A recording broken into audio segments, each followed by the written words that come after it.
तो hello guys, आप सबका स्वागत है फैंटास्टिक स्टॉक मार्केट में। आज अपनी मार्केट गैप अप ओपन हुई थी।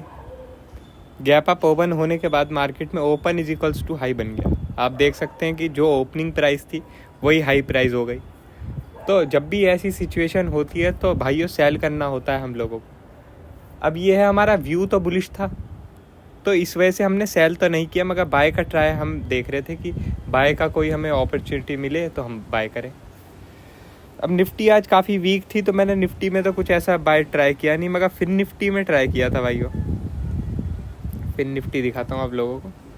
यहाँ जब फिर निफ्टी नीचे गई थी 18,000 के, उसके बाद जब वापस ऊपर आ गई थी 18,000 के, तो मैंने यहाँ पे बाय का ट्राई किया था और यहाँ पर हाई लेवल पर अपनी प्रॉफिट बुक कर लिया था। आप लोगों को स्क्रीनशॉट भी भेज दिया था इसका। आप देख सकते हैं ये जो चैनल है ये मैंने आज ही क्रिएट किया है और आज ही कितनी ज़्यादा ब्यूटीफुल तरीके से इसने काम किया। आप भी ये सब जो मैं सपोर्ट रेजिस्टेंस की लाइन बनाता हूँ ना, आप भी बना सकते हैं। बहुत इजी होते हैं। आप बस ये प्रीवियस सपोर्ट या प्रीवियस रेजिस्टेंस को देखकर आप यहाँ पर एक हॉरिजॉन्टल लाइन बना सकते हैं और वो अगले दिन भी अच्छे से काम करती है। आप देख सकते हैं। अब बात करते हैं कि बैंक निफ्टी की बात करते हैं। तो बैंक निफ्टी ने ओपन इजिकल्स टू हाई बनाया। बैंक निफ्टी ने भी ये भी नीचे आया। अब ओपन इजिकल्स टू हाई के केस में भाइयों क्या होता है कि आपको या तो एक अच्छा सपोर्ट मिल जाए तब आप बाय कर लो, या तो एक रिवर्सल टाइप की कैंडल मिल जाए तब आप बाय कर लो। जैसे ये कैंडल थी, ठीक है, तो आपने इसका हाई ब्रेक हुआ तो इसका नीचे जो मतलब इसका जो नीचे का हिस्सा है इसको आपने अपना स्टॉप लॉस बना लिया और आपने जो है लॉन्ग की पोजीशन में बैठ गए। तो ऐसे एक तरीका होता है बाई करने का। वरना फिर इसका हाई ब्रेक हो जाता है और इसके हाई के ऊपर सस्टेन करती है मार्केट, तो एक तरीका होता है open is equals to high के केस में लॉन्ग पोजीशन क्रिएट करने का, ठीक है। वरना बाकी अगर आप कुछ भी उल्टा सीधा करोगे तो आप पिटोगे ही। Open is equals to high का केस काफ़ी स्ट्रॉन्ग होता है और वो आप जानते हैं कि अभी पिछला जो वेडनेसडे था उस दिन open is equals to high बना और फ्राइडे के दिन open is equals to high बना, तो कितना ज़्यादा बड़े बड़े फॉल देखने को मिले थे, ठीक है। अब कल बजट का दिन है, स्पेशल डे है, तो कल क्या हो सकता है। व्यू कल के लिए भी बुलिश है और हम लोगों ने आपको 3 बजे के आसपास बता भी दिया था व्यू बुलिश है।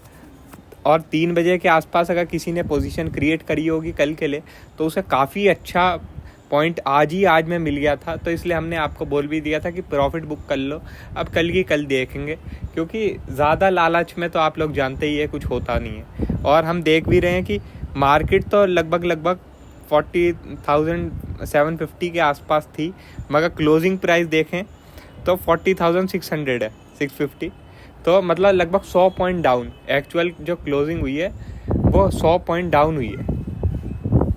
यही है भाइयों कि प्रॉफिट बुक कर लो तो भैया सही रहता, वरना 100 पॉइंट बेमतलब में हमारे हट गए। और इसमें भी आप देख सकते हैं कि ये जो रेजिस्टेंस लेवल मैंने खींच रखे हैं, आप लोगों को भी बता रखा था कि 40,800 के आसपास आपको बाय का नहीं सोचना या सेल का सोचना। आपको बाय का तभी सोचना जब 1 घंटे की कैंडल इसके ऊपर निकल जाएगी।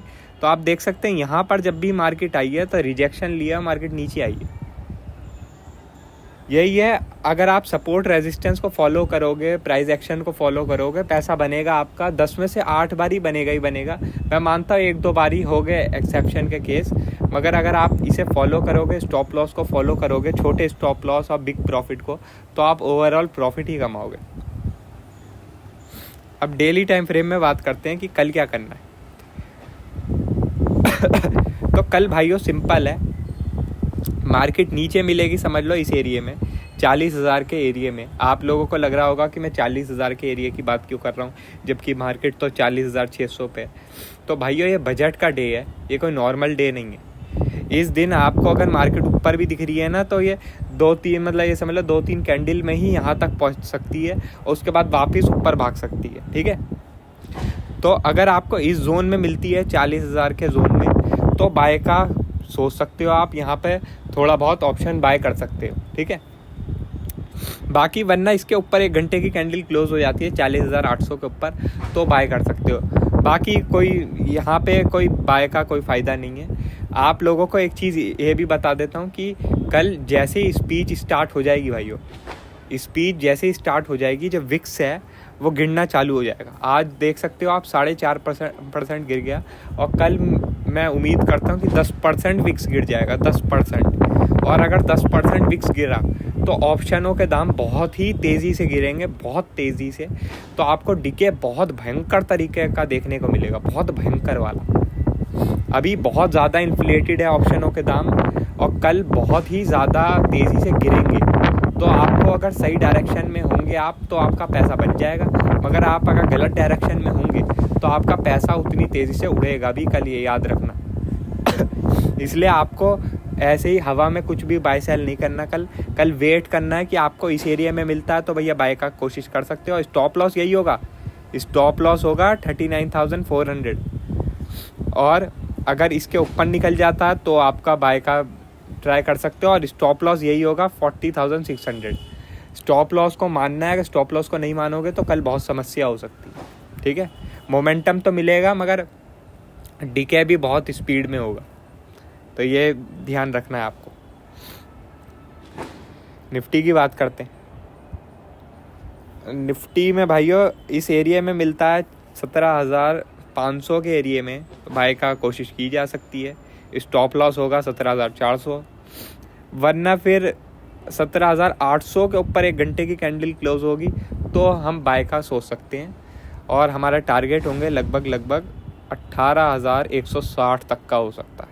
ठीक है, बड़ा टारगेट हो सकता है हमारा। बजट का डे वैसे ही है, और मैं बजट को एक ये समझ लो इकोनॉमिक बूस्ट की तरह देख रहा हूँ कि हमारी इकोनॉमी के लिए एक अच्छा बजट पेश हो सकता है। मगर ये है भाइयों, ये सब मेरी एजम्पशंस है, ये कोई हकीकत तो है नहीं कि मैंने जाके बजट चेक कर लिया और यही होगा कल। सब मेरी एजम्पशन है, सब मेरा व्यू है। तो आप कुछ भी करने से पहले 10 बारी सोच लीजिएगा, ऐसे ही कोई भी डिसीजन मत कीजिएगा। कल आपका प्रीमियम डीके बहुत स्पीड में होगा, तो आपको अगर गलत फैसला पड़ जाएगा तो आपका पैसा बहुत तेज़ी से जाएगा। तो इसलिए सब कुछ सोच समझ के ही करना कल। बाकी मेरा पर्सनल व्यू बुलिश है कल के लिए। मुझे लगता है 80% चांस यही है कि मार्केट को ऊपर ही जाना चाहिए। बहुत ही रेयर केस होगा कोई कि हमें डाउन साइड देखने को मिल जाए, जो कि काफ़ी बड़ी बात होगी। मगर ये है कि मार्केट है तो कुछ भी हो सकता है। ठीक है, स्टॉप लॉस हमारा ये होगा 17,400, ये हमारी बाइंग एरिया है 17,500 के आसपास, वरना एक घंटे की कैंडल क्लोज 17,800 के ऊपर, और स्टॉप लॉस फिर यही बन जाएगा हमारा।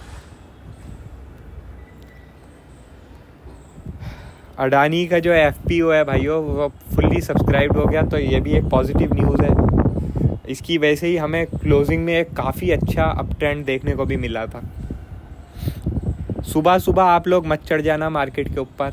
सुबह सुबह ऑप्शनों के दाम बहुत ऊपर होंगे, और कुछ ही देर में ऑप्शनों के दाम बहुत ही तेज़ी से गिरेंगे। ठीक है भाइयों, तो आपको बेहतर यही है कि स्पीच स्टार्ट होने के थोड़ी देर बाद आप ट्राई करें ऑप्शन में घुसना, तो ये ज़्यादा बेहतर होगा।